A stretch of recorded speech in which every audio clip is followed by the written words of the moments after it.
Okay. I think most of the people that are on time are here now, and there's going to be more people joining, but I say let's start. Yes, good evening or good afternoon or good morning, depends on where you are. I also see some people that registered from New Zealand, so good night. Nice to meet all of you. Thanks for your interest and for your time being here today. We're very excited. Today we have a fantastic panel to discuss a topic that is relevant to all of us. I don't want to talk too much here in the beginning. Just wanted to thank Net Impact. Net Impact organized this entire event with me and together with ESMT Berlin. We got these panelists, and so thanks for your time and for your efforts.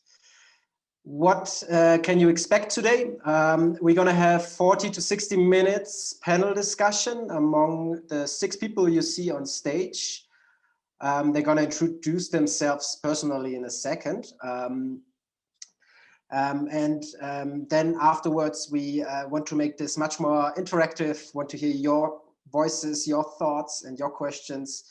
So after this 40 to 60 minutes, we're going to open up the Zoom call so you can talk directly.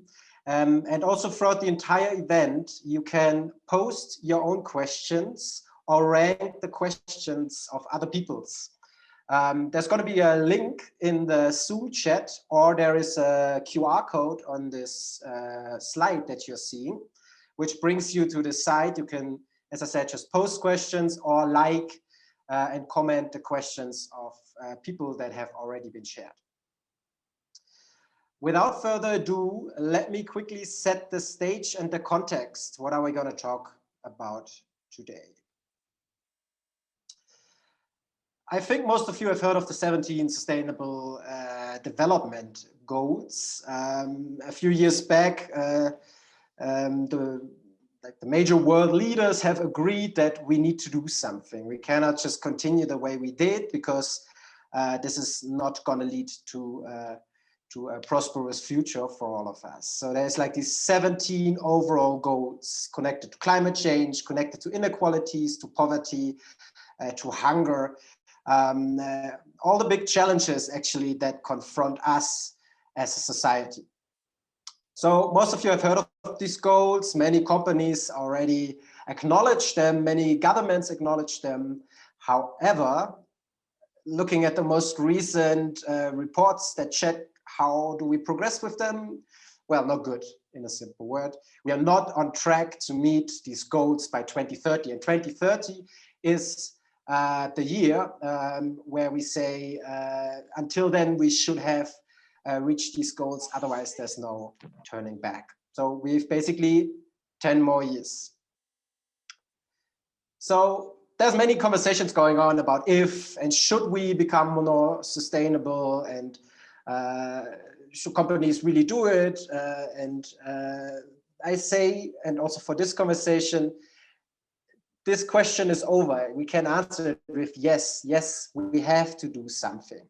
This needs to be a decade to act. Most corporates now pledge billions of money to become more sustainable. We have the governments who have ambitious climate goals, and we see that also the employees and the consumers shift towards more eco-friendly ways of thinking. But how?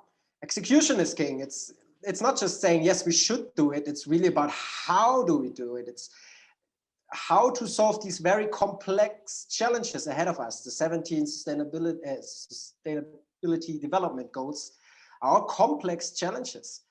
And there's many discussions that talk about if, but not many about how. And this is exactly what we're going to do today.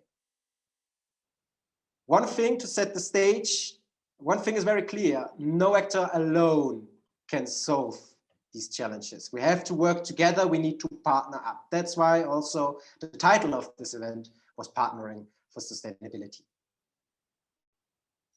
There's one guiding question I would like to give to the audience, like here in the beginning. So maybe you can quickly reflect on this. Maybe you write something down. and compare it with like what you've learned in the end, which is pretty much what could you or the organization you're affiliated with do to partner up for sustainability. And with this, stop sharing my screen. And with this, I would like to introduce the panelists who are going to join me today talking about these questions and help us understand more and to really learn how to partnering up for sustainability and how to use business as a force of good. Myself, my name is Oliver. I'm currently working in Nairobi in Kenya, Africa. Working with a healthcare startup. We develop products that leverage digital technologies to bring affordable and quality healthcare to people in low-income contexts. And I'm very closely affiliated with endeva. endeva is one of the organizers of these events, where I was researching about ways to make sustainable partnerships work for corporates. With this, I would like to ask my panel to introduce themselves. I just start, like who's here on my screen. Steve is for me the first one. Quickly introduce yourself. What do you do? And I have one question that I would like to all of you to answer in your introduction. You're standing next to me in an elevator, and I'm the young CEO of a small or medium-sized family business in Germany. So you have like 30 seconds. And I ask you, why should I partner with my organization to become more sustainable? What would you tell me? Oh, it's a great question, Oliver. First off, my name is Steve Schmida. I am the founder and chief innovation officer of a company called Resonance. We're a global development and corporate sustainability consulting firm.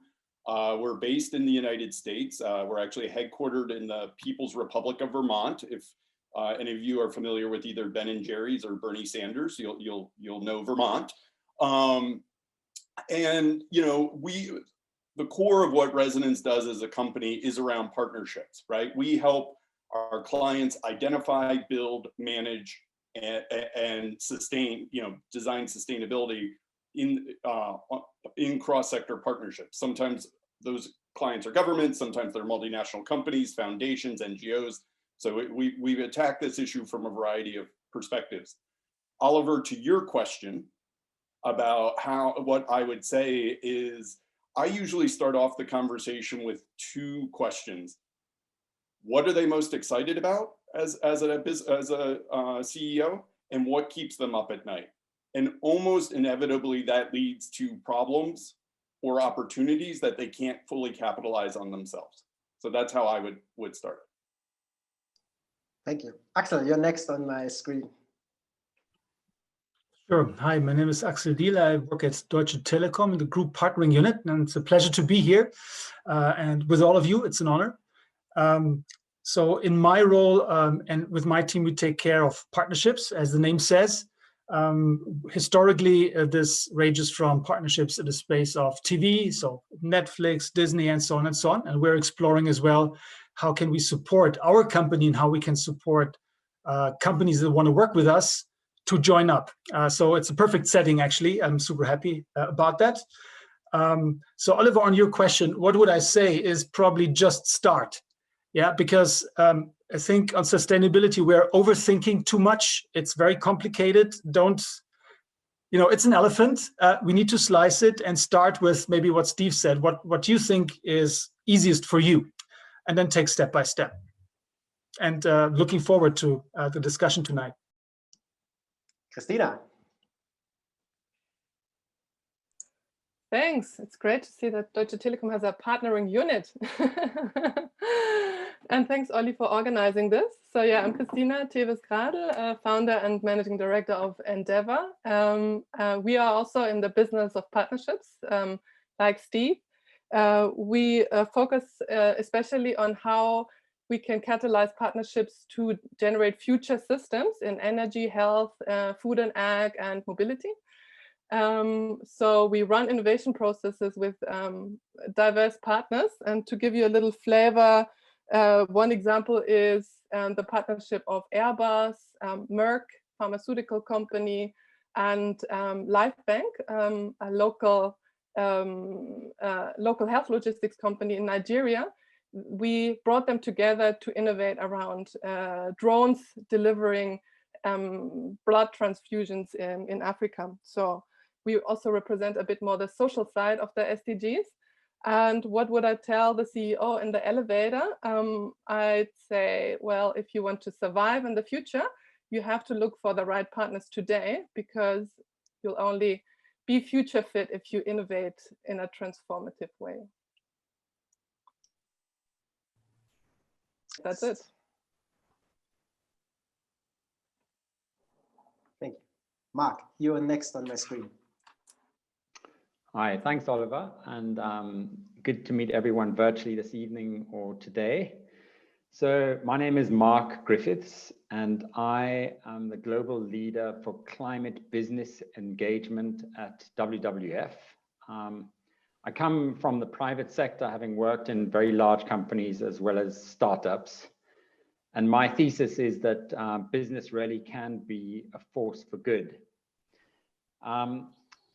We'll probably come back to this in more detail, but really what businesses need to be doing from a climate perspective is achieving a net zero position by no later than 2050. And this is critical for us to avoid a greater than 2-degree temperature increase. So really that's what I do. I help companies set goals, help them innovate, and partner to achieve those goals. So coming back to your question, Oliver, I would say it's a simple choice to the CEO of a Mittelstand company. It's simply, do you want to have a durable and thriving business? And if you do, you should engage very clearly with sustainability, because your customers and investors will value you significantly more than your competitors. So kind of no-brainer in my opinion, but happy to talk about that later. Thanks, Mark. Lubu. Thank you so much, Oliver, and thank you so much to Endeva and Net Impact for organizing this. My name is Lubomila, and I have two relevant hats for today's discussion. One is planA. planA is a software as a service company that enables businesses to calculate, monitor, reduce, and report on their emissions. We work with companies like BMW Foundation, BCG, big corporates in the construction, fashion field, as well as banks. The second hat that is the epitome of partnerships is the Green Tech Alliance. This is a consortium of more than 600 now green tech startups that are gathered together to be connected to different stakeholders.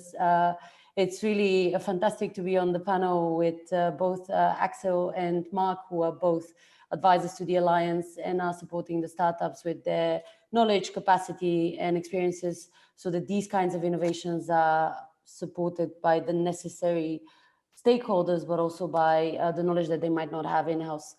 To the question that you asked, Oliver, to add to basically the puzzle that was already quite well pieced together by all the other speakers. If you want to keep your employees and your customers, start working on sustainability now, because there's already someone taking them, because they started thinking about this yesterday. Fantastic. But I hear many good reasons now why I should look out for partnerships to become more sustainable and to foster sustainability in my company. But this kind of biasing, right? Why partnerships actually? Can I not just transform my company to become carbon neutral? Why do I need partnerships? So can someone elaborate a little bit on the importance and the role of partnerships, and why not doing it alone?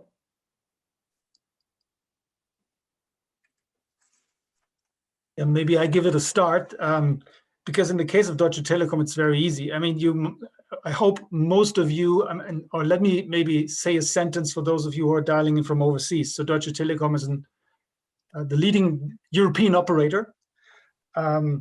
And as such, we have a huge set of suppliers and customers. And so, as you know, our world is deeply connected by now, which has many blessings, also digitally connected, and that's what keeps us together in the pandemic.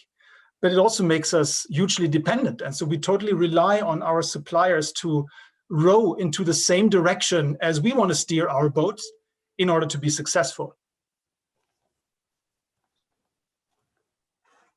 Maybe if I can add to this, and this is a really good way of looking at it.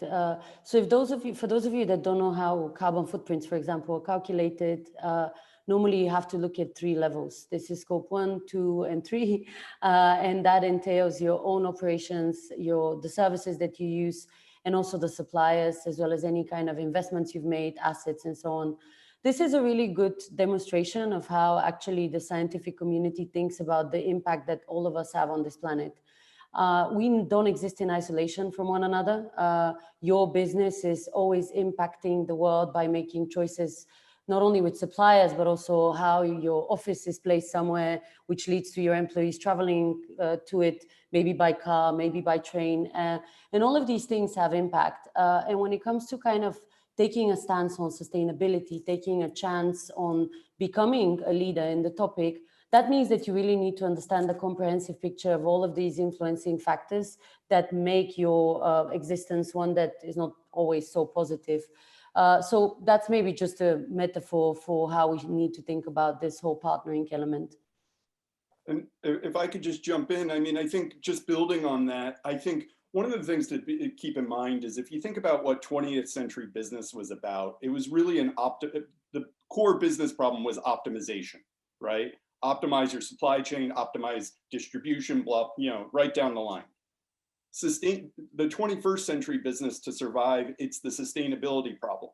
And to Luba's point, these are problems that have interdependencies outside your organization. And climate is a great example of this, but another example is human trafficking, right? It's easy enough for a large company to get auditors inside their factories and get boxes ticked, right, for compliance to make sure there's no human trafficking. And that's important, but you're probably not dealing with the root of the problem. That problem lies outside your factory fence. And there you need to partner with the community, you need to partner with others to really affect change. And so that's also a way of thinking about these 21st century business problems are such that you can't solve them. There's no way to solve them on your own. Yeah, I can add an example that ties what has been said together. I promised myself to use lots of examples tonight to make it concrete because it can be a lot of abstract terminology. So hearing from Axel about mobile operators and Steve, you pointing out the complexity challenge, I think often there's no other way to address a challenge than to reach outside, simply because you have, as a company, no leverage on the problem that is affecting you. And the example I wanted to provide is one that I actually worked on today of mobile operators in Lesotho that had an interest in reaching the rural communities in Lesotho with mobile money services. You probably have heard that mobile money is big in lots of countries in Africa, especially Kenya. Probably Ollie is only using mobile money, but in Lesotho it hasn't taken off for various reasons. One being that there are several mobile network operators and none has a dominant position. So everyone had an interest to provide financial inclusion. It's a really good tool to get people on savings accounts and all sorts of things. But there was just no penetration. And so the mobile operators got into a partnership with the government and with a development program that supports financial inclusion. And they implemented various measures to fix in the ecosystem, as we say. So they trained savings groups and the owners of these small shops that are usually like taking the mobile money and giving out cash. What else did they do? They run a big campaign, an awareness campaign, and the government even is exploring to pay the government salaries via mobile money, which would be a big lever for change. So all these different actors had a role to play to fix this complex issue of getting mobile money into the rural areas.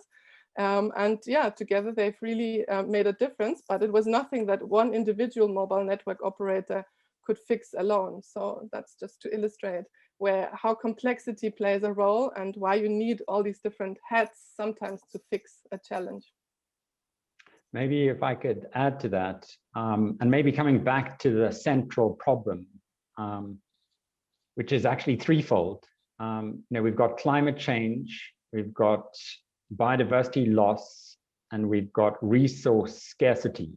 So if we look at climate change very quickly, in 2020, the past year, our emissions went down by about 7% because of the pandemic.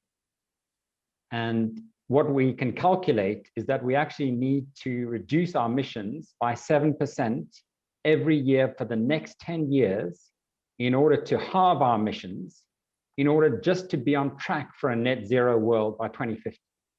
That is a huge ask. So we simply can't have a pandemic every year for the next 9 years. We actually have to think very, very differently about how we halve our emissions in 10 years. That's the climate challenge. If you look at biodiversity, in a space of 40 years, we've lost 60% of our biodiversity. So WWF puts out a biannual report on this where we measure biodiversity.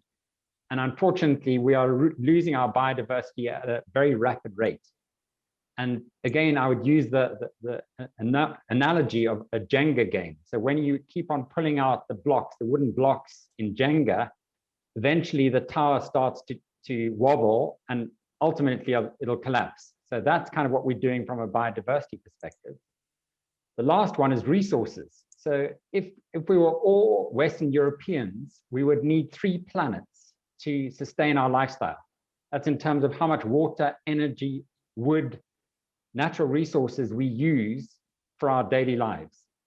So if we think about those 3 mega challenges, the only way for us to overcome them is to work together and to partner. And this is where we really need to think about a new way of working between the private sector and the public sector, because no one company, no one government, no one entity can actually overcome those 3 mega challenges.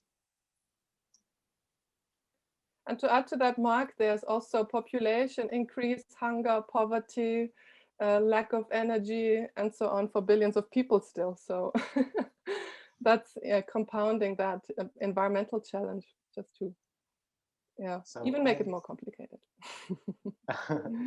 I understand that we are confronted by very, very complex challenges, and complexity requires that many actors join forces and try to drive change collectively, because there's no other way. So if there's so many good reasons to join forces and to partner up, why don't we see it more often? Why is there not so many huge partnerships out there, and why do we not go faster on our path to meet the SDGs and to become carbon neutral? I mean, Oliver, it's a great question. I think the number one, it's incredibly hard, right? It's easy to talk about, but most folks you find who've actually built and managed these things, once they get into it, we all become a lot more humble. Let's put it that way, because it's very, very hard. And I would say the number one problem probably isn't what you expect. Most folks think that, it'll be really hard to kind of come to agreement with the partners and understand them. That is really, really hard. But in our experience, the number one challenge is internal alignment within organizations themselves, right? It can be really, really hard if you're in a sustainability function to drive, other parts of the company to engage in a partnership. If you're in an NGO, maybe your country office has different goals than your headquarters, right? Or maybe they just view the situation differently. And I think that internal alignment piece, we see it as usually the number one challenge. I don't know, there's a lot of experience here, so feel free to disagree or that sort of thing. Yeah, I would be interested to hear what Axel you have to say on this, but my observation is I fully agree with you, Steve. It's complicated internally, and part of the complication is that if the partnership is run by the sustainability department, that's often not a department that has a lot of resources or attention. It's still sometimes, a bit of a side thing, cover the risk, not really future growth, innovation, opportunity, and doesn't have a lot of the attention of the CEO. So I'd say if it became more of a CEO top priority, these issues could be solved quicker. And actually, to come again with an example, I looked at the rapid partnerships that emerged when COVID started, now a year ago. And all of a sudden, these partnerships were created in no time and were up and running. I forgot the examples now. There were a couple that started to build respirators, universities and NGOs and big companies getting together. Nothing like that had ever happened in partnerships, but now that the CEO is really looking at this and said, guys, we have to get this going, it worked. But otherwise, yeah, you have to wait and see, am I getting resources? Am I getting everybody aligned? So I think it needs to be more important still. Oliver, you mentioned in the beginning that we should find angles through which we show obviously different perspectives. I think I would have to disagree with Christina. I think what we have seen is that sustainability is now on top of the agenda of all the CEOs, and purely because kind of it became evident in 2020 that you can't imagine yourself as a market leader without being in sustainability. And maybe this disagreement comes from the fact that we work in industries that are kind of pressured significantly by the regulations. And this is financial institutions, construction, fashion, agriculture. For these industries, we're talking about a lot of severe penalties if they don't take a stance. We're speaking about not passing your stress tests. We're speaking about not being able to be aligned to the UN expectations for the Fashion Council, which is quite strict. And in these cases, there's a lot of quick response. But I would definitely agree with you, Christina. I was just being provocative. Of course, I think there's many different industries that we can look at and always see a lot of kind of different approaches to sustainability.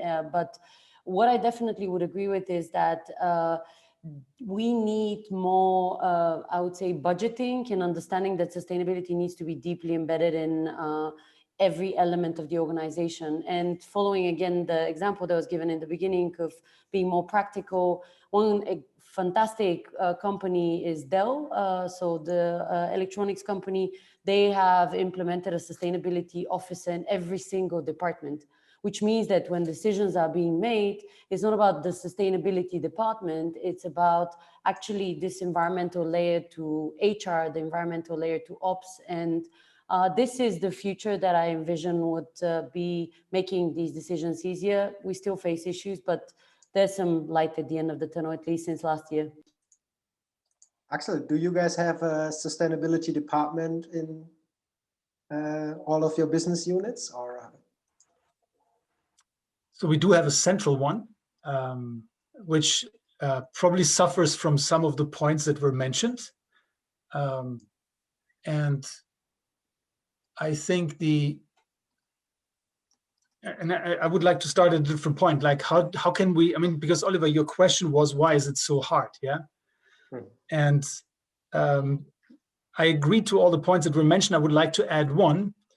If you boil it down, because this here is the topic of partnerships, and you start with the interaction of two people. We all know that interaction between two people can go wrong. And the reason very often why it can go wrong, because communication fails and listening fails. Yeah, so, and if you just take that principle, that's how I would explain is the fundamental principle why also on a larger scale, maybe sometimes cooperation doesn't happen. Yeah, because there's a lack of listening and understanding. And you can even take it one layer further up. I think, Lubomila, did you mention that? Is like, and I'm not saying it's easy, but as an organization, how do you manage that you listen to all the stakeholders that are important? How do you actually do that? And so, for example, our function, it has the role to listen in innovation hotspots and bring that in. And I can tell you, this is not an easy journey, because there's a long way for this information to travel, let's say from Tel Aviv, where it was picked up, to maybe the person for which it is relevant. And so we should not forget that this is a human exercise here. And maybe it starts with that, with understanding what does it actually take to listen better.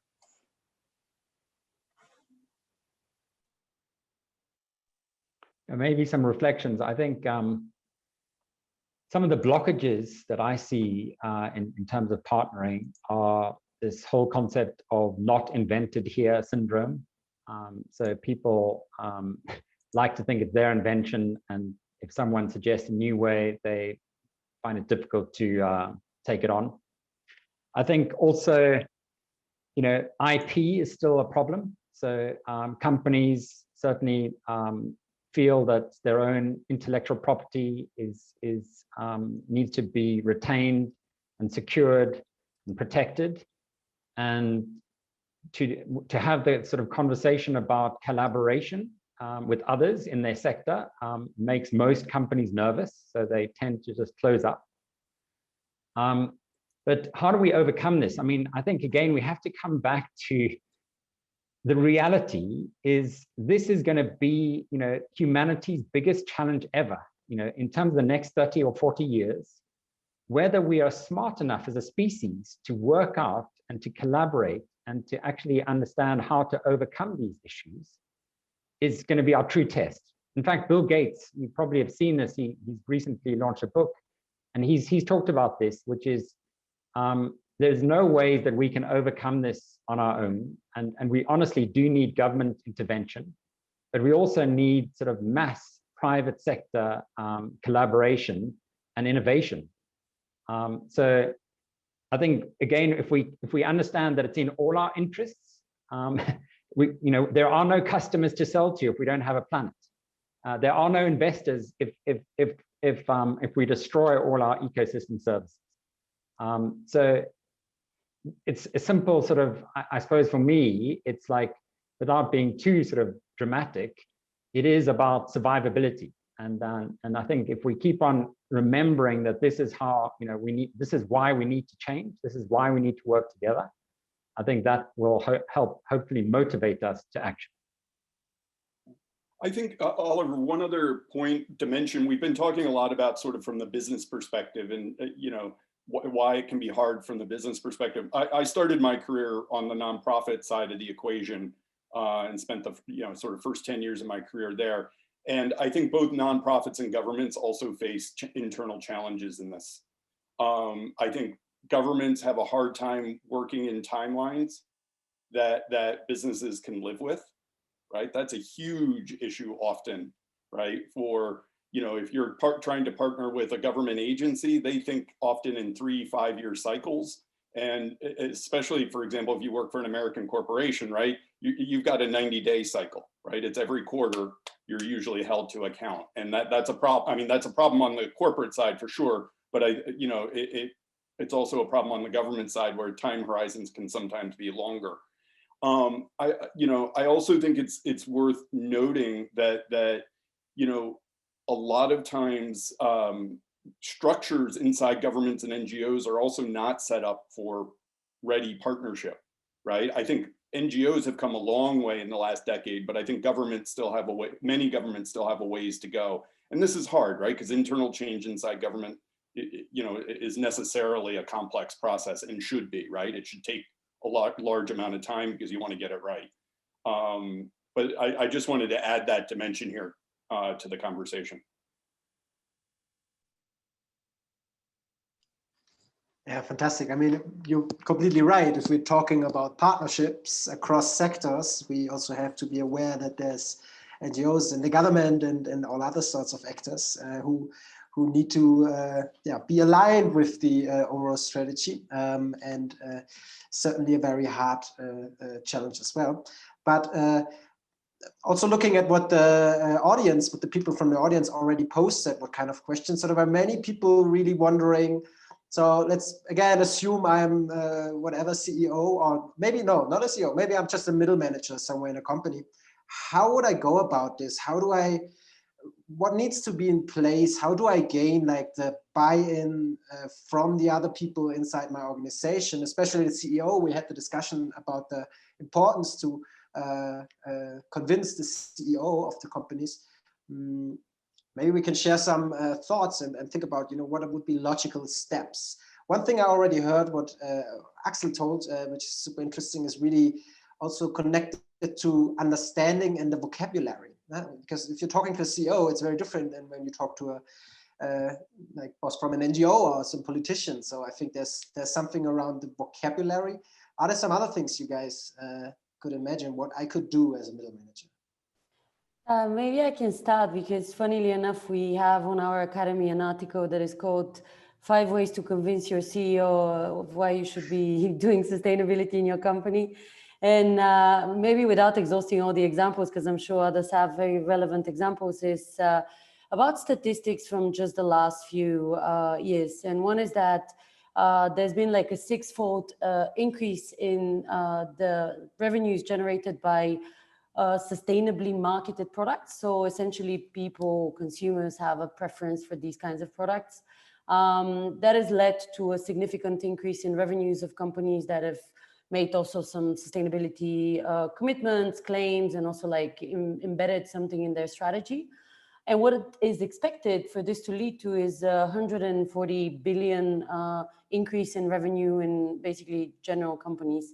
And then a second example that I think could be given is about also the fact that you can improve your image as an employer. There was a study, I think it was Pearson did a study with 1 million employees, which is quite of a significant number. And they asked what was the most important element that defines your choice for your current or your next employer. And it was sustainability. People were saying that actually they're willing to leave their company and switch to another that is doing the same thing, but just has more convincing goals related to that. And we see it also with our clients, where actually JobLift is an example where, for example, the whole sustainability agenda kicked off from there. Same goes for Vinci and BMW Foundation examples that have been driven internally from the employees themselves. And I'll stop here because I'm sure others have also fantastic examples to give. I think, just building off of what Lubomila said, I think, one of the areas is to get really granular on KPIs of the business units you need to bring along, right? So if you need to bring along procurement, you better start thinking about how your partnership doesn't just sort of benefit at the abstract level. The CEO may get that, but the procurement department's KPIs may not, they just may not be able to get their head around it. Or you have a country office, right? And their, putting things as quickly as you can as you define the problem. And I think that's also a key issue, right? That a lot of times organizations don't do a very good job of defining the problem to be solved, right? They don't get good definition around it. And I think, the late Clayton Christensen, the Harvard business guru, I think did the world such a great service by focusing on the sort of jobs to be done, problems to be solved. Because if you get crisp on that, then you can start to figure out, okay, who are my stakeholders, right? Map those stakeholders internally, find, potential partners externally. And I think it helps get the process moving. I'm sure others have much more experience on this than I do. I have an example, Steve, that fits quite well to what you explained. So on the telco side, we have been joining forces with Vodafone, Orange, Telefonica, Telia, and others to establish an eco rating for mobile devices. So how do we, and the point is, as you said, Stephen, here, the job to be done is, how do we identify criteria and jointly agree on what is it that we expect from device manufacturers that deliver devices to us and we sell to customers for them to be sustainable. And there's a set of criteria that was agreed and goes from durability, land use, water use, all kinds of criteria. And I think this is an example that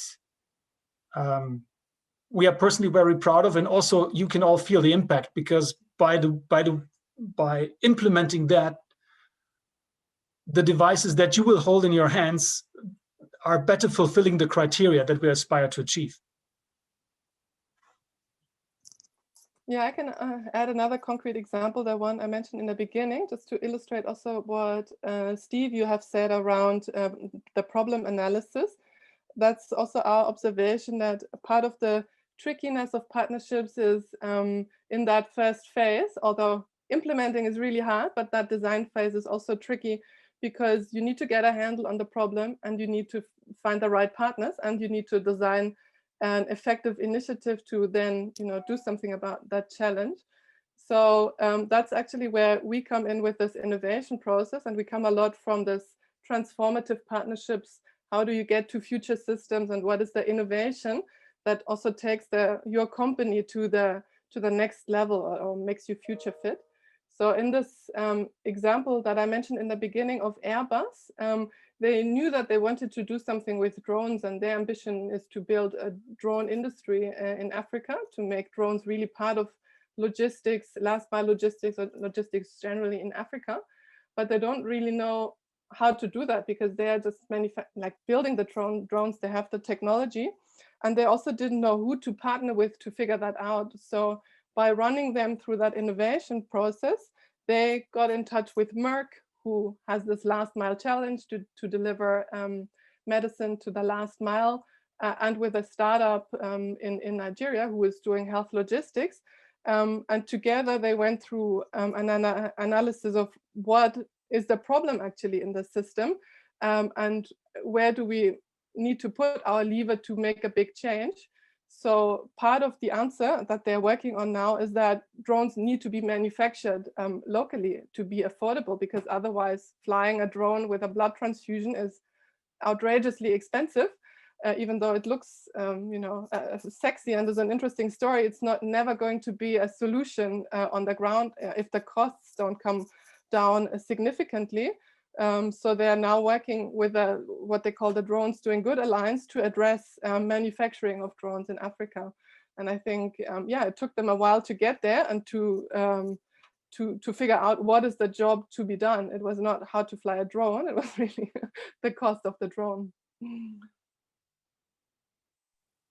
I've also got an example with how to make these partnerships fly, and it's really about getting like-minded people together, and it comes down to literally personalities, and even if they're representing companies, it is about the people. And an example that we've got at WWF is actually relates to something called Climate Positive, where we worked with IKEA and H&M to really try and understand what it would be to do more good than harm. And in the climate space means removing more emissions than those particular operations contribute. So in a way, being regenerative. And actually, this is a BHAG of note. This is a big, hairy, audacious goal like you can't imagine, because it means doing more than your fair share. And to be honest, investors and stakeholders may question, why would you want to do this?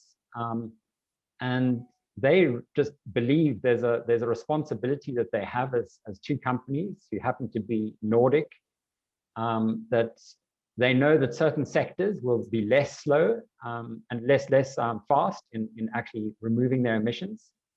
So therefore, they will do more than their fair share to make up for those sectors who can't do it.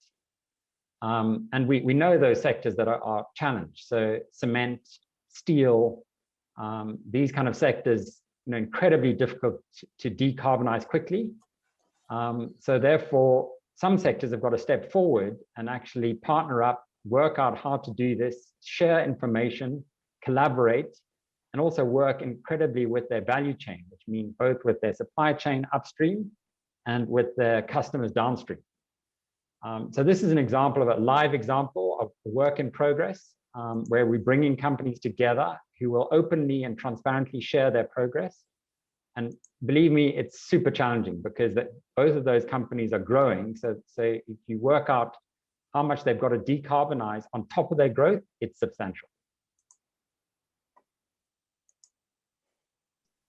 Yeah, it's insightful. It's I understand kind of in the beginning, it's critical for me as a middle manager to lay some sort of foundation, to be really clear what is actually the problem, and to define it also really across the organization, inside the business units, and so forth and so on. Then speaking the same language and using like the right terminology and like listening a lot to your stakeholders is a critical part. I also understood it's when we are creating these business cases, it's not just about the money, right? It's also about your future role as an employer, right? You attract talent, you might be more attractive to the financial market even because yeah, there's also risks for the futures. So yeah, this is some interesting building blocks for these business cases. And maybe lastly, before we also open up for the questions, because we have a lot of questions already coming in, let's assume I convinced my CEO with this fantastic business case that I've created for this partnership. How do I make it fly? How to set it up? What is like key things that are important to make such a partnership really work, and that it works also sustainably? There's not just a greenwashing activity in the end that somehow floods away over time, but something that has real impact. One thing we always say to our clients and our kind of partners or aspiring partners is that sustainability is a journey, which means that you need to take the steps one after the other, and you should not assume glory in the whole process already in the beginning, but be honest about what is achievable in a short amount of time and engage your community. This could be your employees, this could be your consumers in this whole process, because this is going to make the whole initiative more effective. And we've seen this. I think the example that Mark was giving was is really inspiring, and also is really applicable to what I'm saying here, because this is the way where you, like, we've seen it with one of our clients where they bought licenses for our software and then gave them away to their clients who are their investments to essentially, on a practical level, collect their scope 3, but on the other hand, give their customers the opportunity to become, in their own terms, the leaders in sustainability by having visibility on their CO2 emissions in ESG level. And this example is one of many. I remember also IKEA, another initiative was that they were particularly challenged by the end of life, which is also part of scope 3. And I'm sorry if I'm being too theoretical, but this is part of also the necessary calculation you need in order to understand your full carbon footprint. So what they were setting up was essentially a clever way of engaging people to notify IKEA when they get back home by posting about them, you know, we got with the new furniture, with this new piece of our house at home, which gives you enough data for you to know basically. So this is something maybe practical, just involve the stakeholders that matter to you in the journey. And that makes it, the sustainability partnership, a lot more sturdy and resilient to any kind of, I would say, resistance internally and externally. Lubomila, just to build off that, I think a few things that we've seen. So we actually got a lot of demand for this type of sharing of information. And so I wrote a book called Partner with Purpose and interviewed a lot of folks from across all the sectors and so forth. It's written to a business audience, but some key success factors really distilled out. One is trust, right? And Mark was touching on that earlier. Trust is the fuel that will get you to the partnership, but it's also going to carry you through some bad days, because I've never seen a partnership go smoothly, right? There are always unanticipated things. Two, and this sounds mundane, but it comes up all the time, sound project management. At the end of the day, it's your job to get shit done, right? Something's got to change in the world if the partnership is going to be successful. And so sound partnership management, or excuse me, project management of your partnership is really key. Three, I think decent communications. And then four, and this gets to Lubomila's point about stakeholders, is governance, right? You need a governance structure that is fit for purpose. If you make it, there can be a tendency sometime in partnerships to make it overly inclusive, and then you can never make decisions. Or there's a reverse tendency to make it very tight, right? So you can move quickly, but then you alienate key stakeholders. And I think thinking through very carefully governance structures, sometimes that may be tiered governance, right? Where you have a core group of partners working very intently, and then maybe an external group of stakeholders who are weighing in periodically. But I think those are some key elements to success that we've seen. I can really recommend Steve's book to everyone. I think it's super practical and has a lot of good tips. And so I can, again, just add to what you said on 2 points. The good management practices, Ollie, you said there were also questions on that, about measurement, being clear on targets, and measuring is important, and communicating what you've achieved. At the same time, there's a challenge there with the flexibility, not just because things come up, but maybe your hypothesis was just wrong and you're learning along the way that you should be doing things differently, or maybe you should be doing something entirely differently.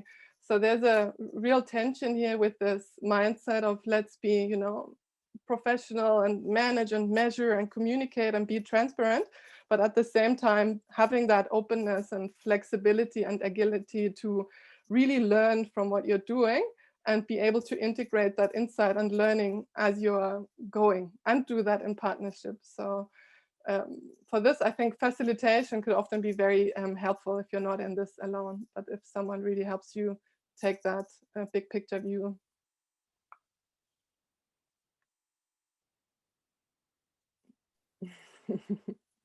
I see the Amazon link there. Yeah. That's really a good book. Sorry, shameless plug. Fair enough. Yes, looking at the time, I think we can slowly move towards questions from the audience. But before, I know not everyone likes it. I do, but we're going to have a very short breakout room session with all of you. Please, again, consider this question that I asked at the beginning. You're going to be like 3 people in each room. It's very short, no worries. If you really don't want to talk, then just don't. But it's always a good experience to just get connected, to build partnerships, walk the talk, like let's get connected here a little bit. And just maybe you can quickly, with these 2 other people in the room, talk about this question and also distill what is still very unclear to you, so that after, when you come back in just a few minutes, 5 minutes, we can discuss these questions. So I would ask my dear partner from Net Impact to allocate everyone to a breakout room quickly, and see you again in 5 minutes. Okay, so now it's interactive time.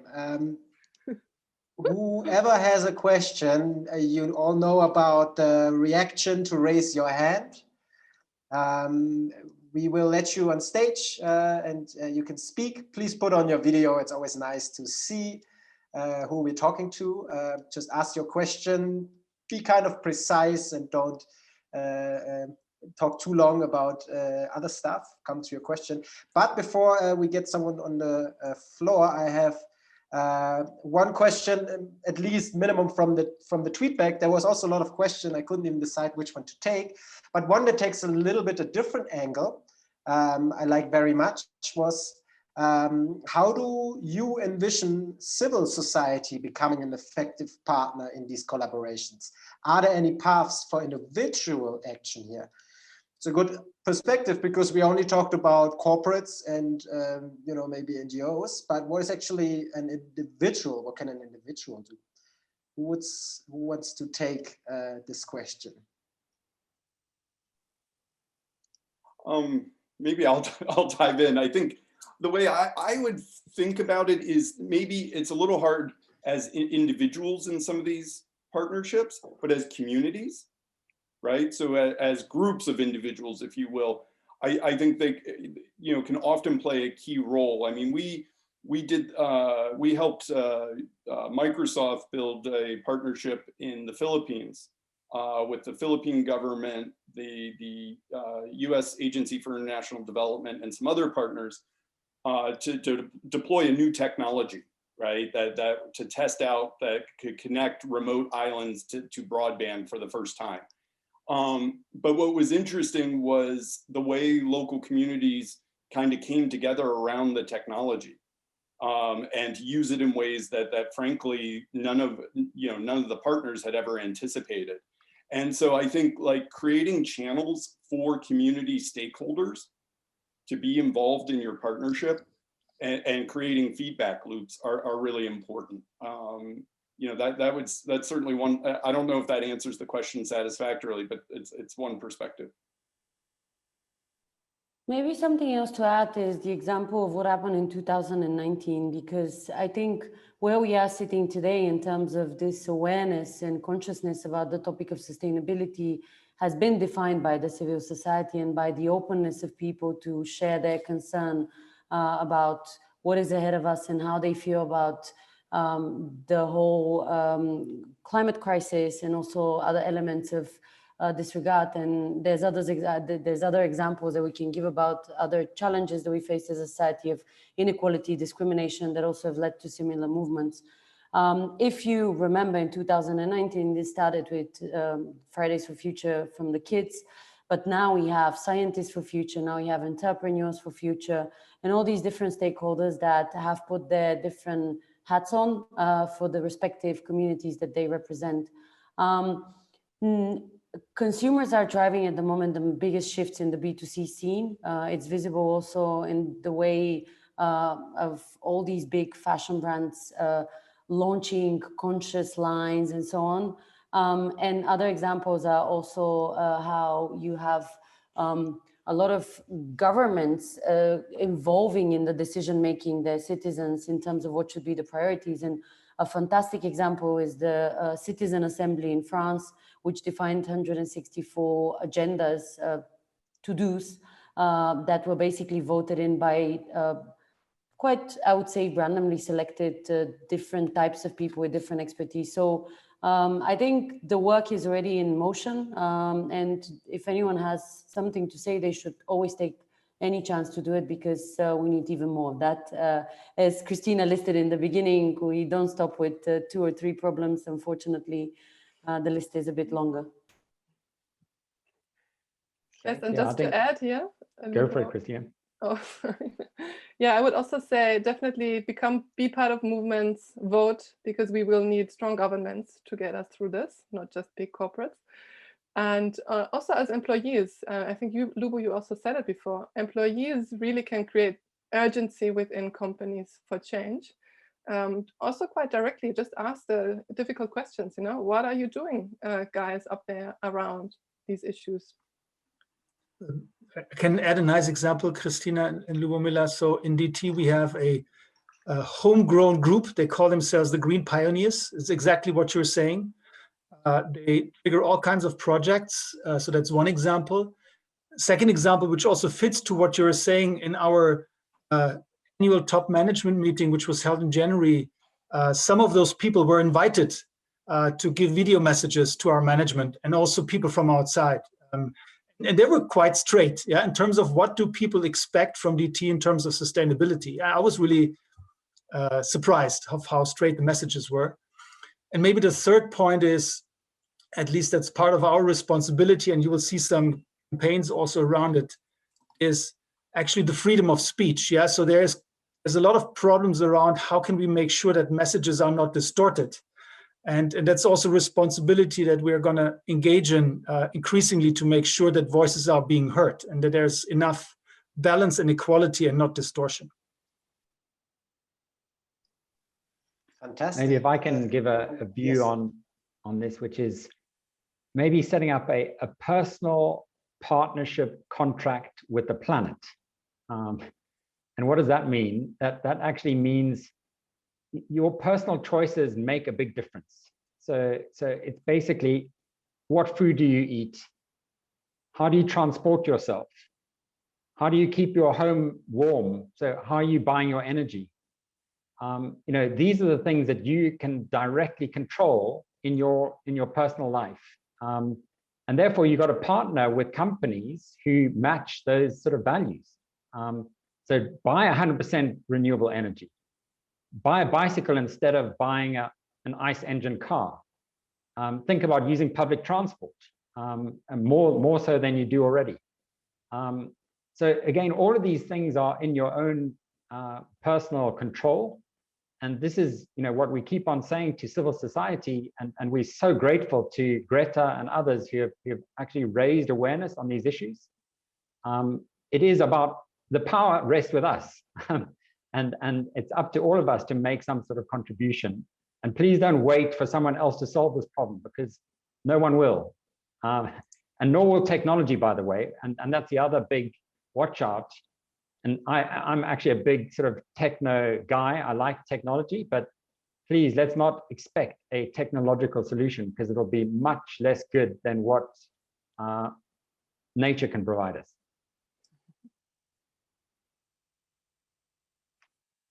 Fantastic. So, Monica, you raised your hand. Could you briefly introduce yourself and ask your question? Yes, hi. Thank you for taking my question. I also want to say hi to Axel, because I know him from my past in DT. So my question is this. Hey, nice to see you too, Axel. So my question is this. How actually, I feel there's so many people that want to do something, right? But and so many people that are doing something. So I work for, among others, I'm a co-founder of a community-based organization in Kenya. And I don't have a personal ask for my organization today, although of course that's always great. But what I want to know is, like, how do small grassroots organizations that are not, big scale things, that don't yet have funding, but that have a very good idea, a promising business model, first proof points of, like getting traction in their local ecosystem, how do organizations like us in general get plugged into the bigger corporate partnering ecosystem? Like, is it no, wait for 5 years until you're bigger, or is it, is there a different answer? That's something I would be curious about your opinion.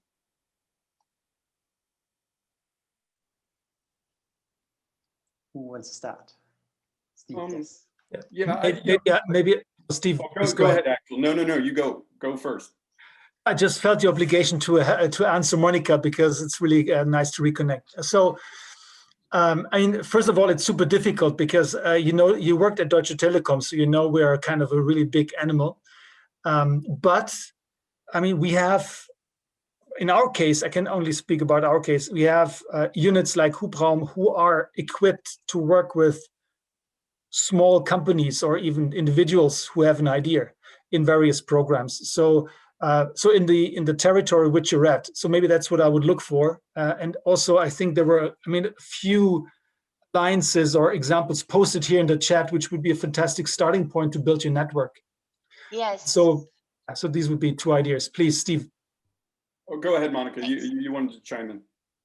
No. I said yes. I took note. I copied some links to myself from the chat. Thank you, Axel, for pointing that out. Yeah, and Monica, I was going to highlight one of them that I think may be particularly appropriate, and that's Catalyst 2030.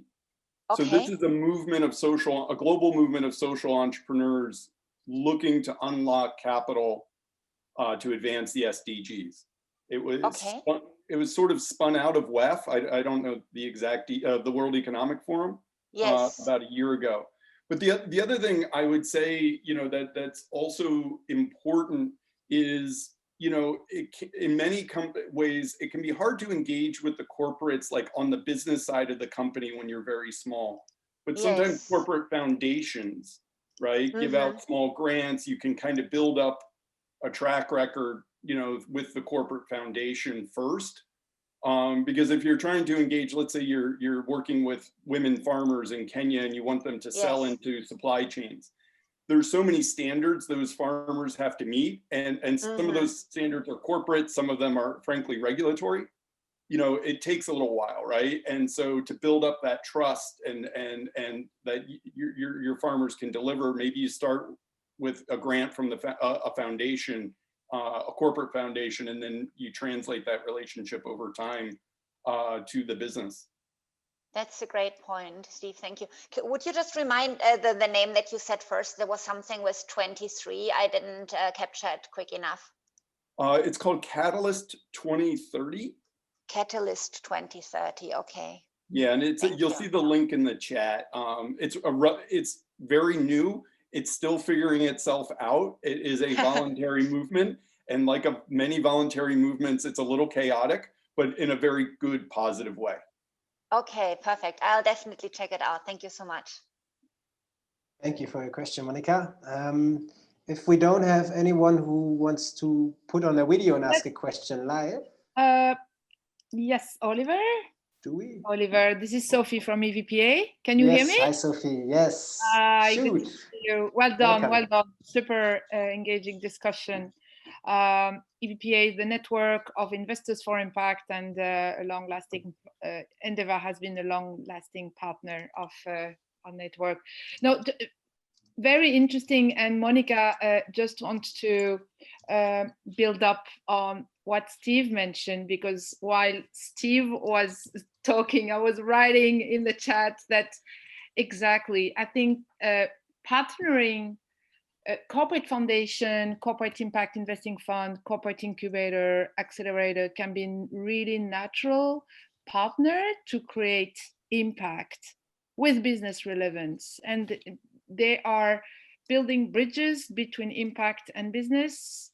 And sometimes they can even be a catalyst to onboard the rest of the corporate organization into a broader purpose-led business transformation journey, really. So, Monica, what we see on the ground really is, the more the corporate foundation will follow the strategy of the parent company, will be aligned with the core business and the core values of the corporate, the company, the better chance you have to go across the mirror to the business. But the corporate foundation is definitely the best ally, and like a trial horse to get into the corporate business, really. It's a bit of a mantra at EVPA, right? And Christina is smiling because she knows the story by heart. But it's true. You look at the sector you're in, Monica, and then you're interested in, then you can list a few corporates, and you do kind of a bit of a reverse engineering to target the corporates which have corporate foundation aligned with the business, and then you get closer to it. That's a great strategy. Thank you so much, Sophie. You're welcome. I'm also laughing, Sophie, because I didn't recognize it was you. I was writing this elaborate answer about how great EVPA is to you directly. So it's a great resource, and I can just recommend, if you're interested in role of corporate foundations, there's a corporate initiative, and they have lots of good stuff there on how to leverage the corporate initiatives, corporate foundations for transformative change. Thank you, Great. Christina. Thanks for these insights. Do we have someone from the audience who want to speak live? Otherwise, I choose a question from the tweet deck. There are still some more. So I had two questions that were going in a similar direction, and it was actually the top upvoted one. And it was around, remember earlier we were talking about these sustainability or CSR departments, which for Diehl, for example, were spread across the entire organization. So someone wrote that, but like this is not all. Like this, like just having like one central department is not all, and this is what most corporates do. So how do we change this? How can we drive this change inside organizations? And there was a question that is very connected with that one. It was from the general chat, which asked, what is actually the right department for such department? Is it, for example, Axel's group partnering and devices unit? Is it the strategy? Is it actually the sustainability department? So who has some thoughts on this question? And before, also I would like to give the opportunity to the audience to connect Again, building partnerships. So feel free to post your LinkedIn or whatever into the chat, and let's connect together and amongst ourselves. I start. But please, who would like to talk about the business unit and so maybe I can start because my name is in this question, so in the chat, so and I provoked the discussion with Diehl, so I can give maybe a practical explanation of where does this come from. So historically, we have put sustainability as nice to have, a topic that should be maybe covered in the company, but if we don't, maybe we're a bit behind the market. What's happening at the moment is that companies and especially corporates under the pressure of the governments waking up to the fact that they need to have elaborate understanding of what is their sustainability strategy. And from this model, that is the old one, where it's like a nice to have, maybe like an add-on to all the other departments that we have, we're now looking into sustainability becoming part of big decisions. An example from industry we work with, which is banking, at the moment, the banking sector is under pressure to understand their environmental footprint, their environmental, social, and governance levels, because their stress tests are going to be dependent on that. So them being successful banks is dependent on understanding if they face some climate risk challenges related to their portfolio and so on. To the question that was given, the answer is one today and one tomorrow. And the one tomorrow is actually the one that embeds the understanding of the importance of sustainability. And in my opinion, of course, I'm sure others have different ones, sustainability needs to be embedded in every single department. And in the same way that we're missing this environmental layer in our understanding of the natural assets and all these natural resources that we've exhausted that have led to the loss of biodiversity that Mark was speaking about, we so need to add this layer of understanding in all of our decisions in order to keep our businesses sound and safe. You can lose your infrastructure because you're not prepared for climate risk. You can lose your customers because your marketing is outdated. You can lose your employees because they don't feel like you are understanding what is good for them in terms of the health and also the future that they want to see for their children. So that's, in my opinion, how this is going to play out. And there is a good example of this being implemented.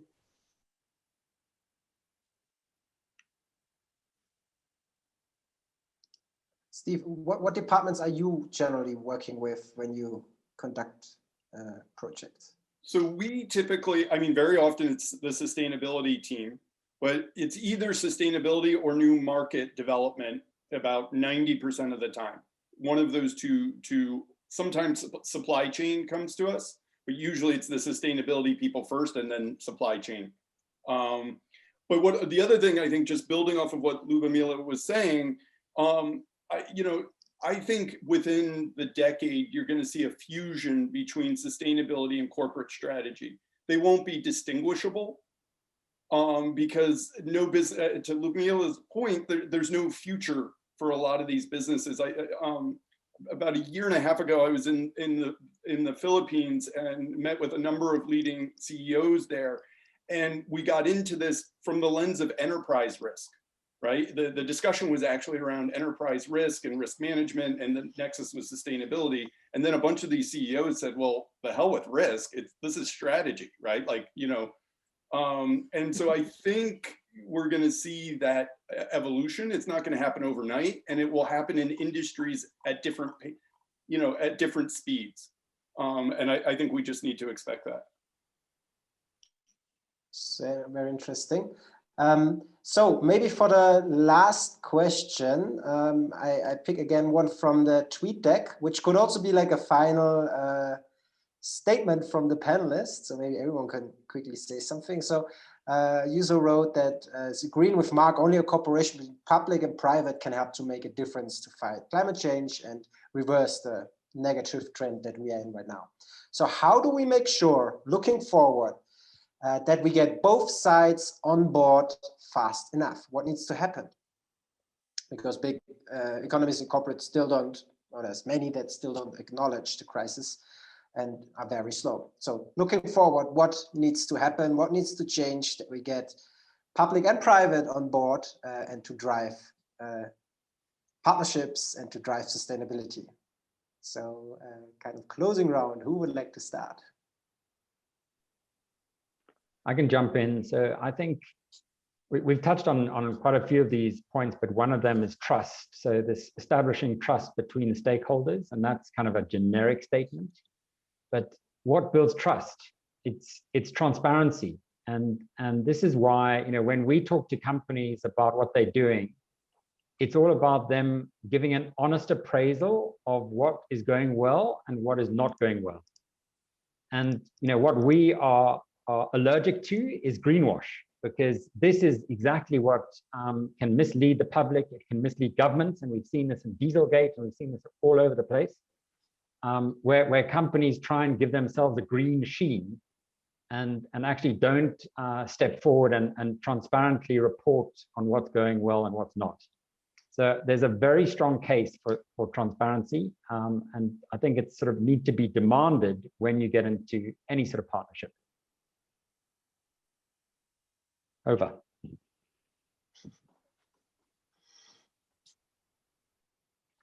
Yeah, I'd say we need to be much more ambitious in how we think about sustainability and partnerships, and stop thinking about how we can fix the mess we have created, and think much more from the future. What are our future systems going to look like?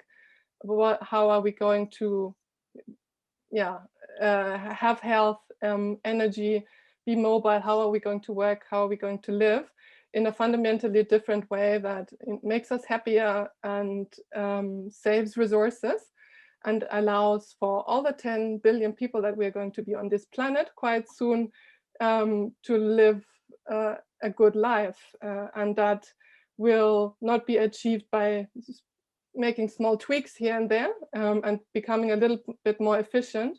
It will really require us to fundamentally rethink these systems. So that is the challenge for both government and companies, and where we need to look. And just to build off that, I think one dimension that we're seeing progress on, but it needs to move more quickly, is in the investor community, and particularly how things are regulated. You know, in the US, it's still under our corporate governance laws, your job is building is directly to shareholders, not necessarily to stakeholders. And I think policy and regulatory, you know, the folks who regulate these things need to create more channels for incorporating these externalities, right, into how companies report, but also how companies can act, right? Because, you know, we've seen a few instances over the years where companies have actually been sued for trying to do the right thing, but they get sued by investors for quote unquote wasting money, right? And that mindset needs to shift, and that's something that the policy community can tackle for sure.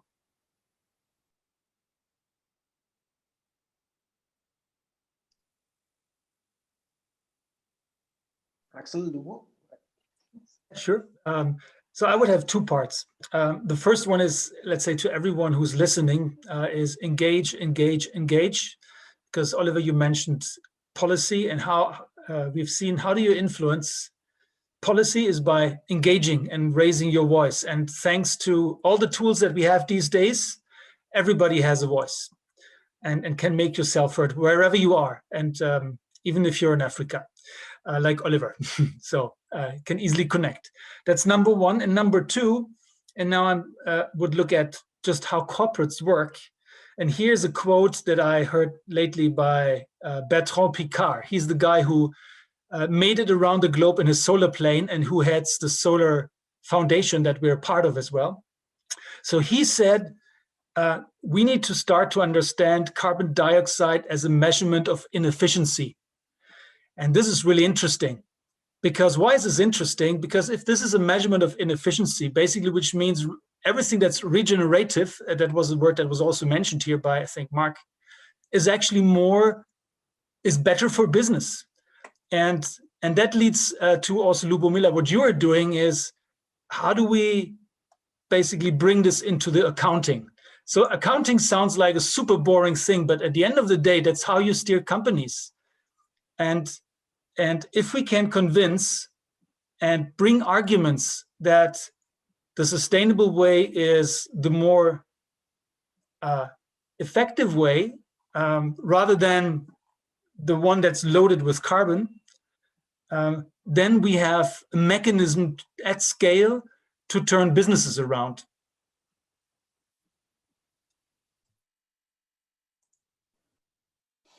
So in that sense, I wish you lots of success, Lubomila. Fighting for it every day. They're saying that the carbon accounting revolution that is happening at the moment is the equivalent of the financial accounting one that happened 50 years ago. So there's a lot of work to be done. Yeah. Harvard Business School is working on this impact weighted account, starting with environment, and hopefully the social is the next environment, and corporate will be, it will not be nice to have. They will just be forced by the market to present and revisit the accounting differently. Mm-hmm. Okay, but before we open this huge bucket, which is super interesting, measuring impact, we could continue talking for 2 more hours. I would love to, but we promise you that we finish in 90 minutes. We're already 2 minutes over time. So with this, I would really, really thank the panelists here on stage. It was a very, very interesting conversation. As I said, I could continue forever, but we have to make a stop here. I think we all learned a lot. I hope people connected. I hope people in the audience also had a good time. Thanks for being here. Thanks for your interest. This is the first step. We need more people in these conversations. Feel free to connect on LinkedIn, and let's drive this forward. We will send you an email with the summary, also with a link to the panel, so you can revisit the entire thing, and maybe a call to action, which will follow in the email, so that we stay connected. And with that, I wish you all a beautiful evening or afternoon or whatever time it is in your place, and hopefully talk to you soon. Thank you. Bye. Thank you. Goodbye. Thanks all. Bye. Thank you. Bye. Bye.